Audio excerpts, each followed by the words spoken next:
Filosofía de la ciencia es el estudio de los supuestos, los fundamentos y las implicaciones de las ciencias naturales.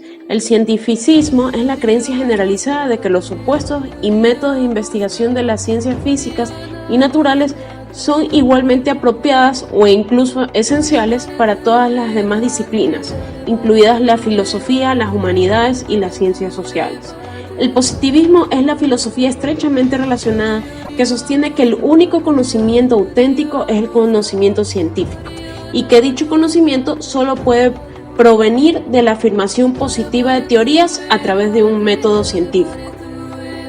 La filosofía de las ciencias se encarga de analizar y reevaluar el concepto de ciencias. Busca cuáles son las normas y características más importantes, es decir, todo aquel elemento que se utiliza dentro de la ciencia para cumplir con su propósito, el cual es descubrir la verdad acerca del mundo, para de esta manera generar nuevas perspectivas que permitan un avance más productivo para el ámbito científico y consecuentemente de la sociedad como un conjunto.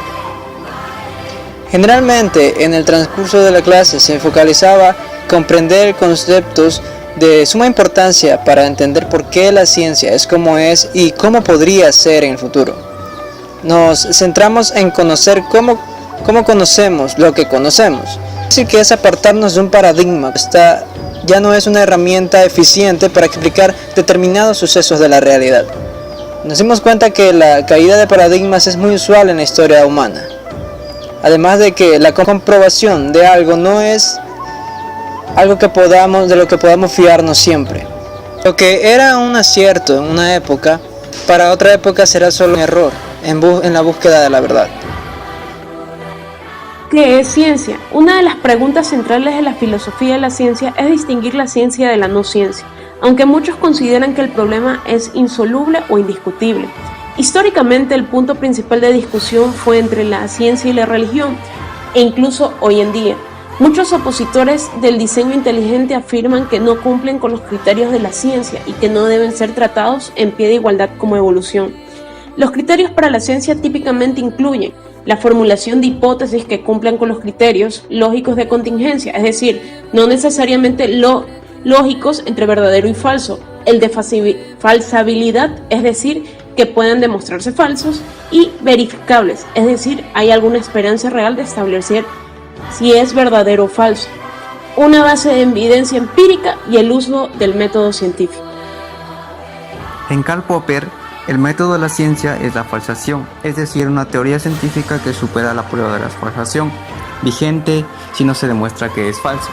Thomas Kahn crea el concepto de paradigma, en el cual existen dos periodos diferentes, la ciencia normal y la revolucionaria, conocida como proceso de revolución. Sin embargo, el progreso no es lineal ni acumulativo.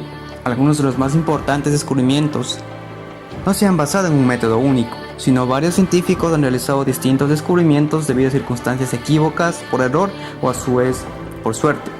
Wolfgang Reaven establece que la teoría se basa en la observación, que no existe un método científico único de identificación que sea coherente con las prácticas del paradigma del progreso. La ciencia no puede ser considerada única, de manera a creer que ella se estructura con elementos que son comunes a cada actividad científica. Es por ello que rechaza de manera contundente las metodologías que buscan universalizar las ciencias, considerándolas insuficientes e inadecuadas para resolver las investigaciones a las cuales se las debe aplicar. El conocimiento es siempre particular y diferente, por lo tanto no existe una especie de ruta o camino científico. Creación, innovación, imaginación y creatividad son los elementos importantes que han llevado a desarrollar la ciencia, no simplemente en el análisis de datos empíricos y el desarrollo de una teoría, sino por el contrario a través de una teoría en la que se trate de ajustar la realidad en base a una hipótesis creada. La historia de la ciencia es de los creadores que acertaron. A lo largo del curso tocamos un tema importante acerca del conjunto de creencias o percepciones filosóficas que en una época determinada la comunidad científica comparte, denominadas como paradigma, término que fue utilizado por el físico, historiador y filósofo de las ciencias Thomas Kuhn en su obra La estructura de las revoluciones científicas, en el cual indica que en la historia podemos encontrar momentos en donde domina un conjunto de ideas, compiten varios modelos explicativos y donde un nuevo punto de vista es reemplazado por uno anterior.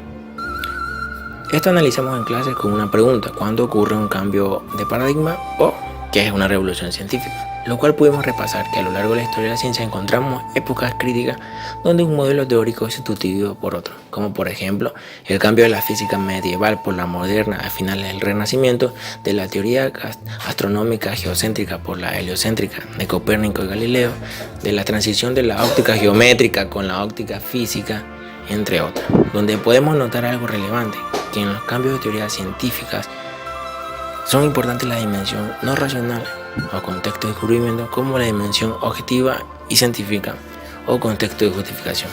Una vez comprendida esa parte, existirá una revolución científica o un nuevo cambio de paradigma cuando un nuevo paradigma científico puede explicar de mejor manera fenómenos que su predecesor no lograba.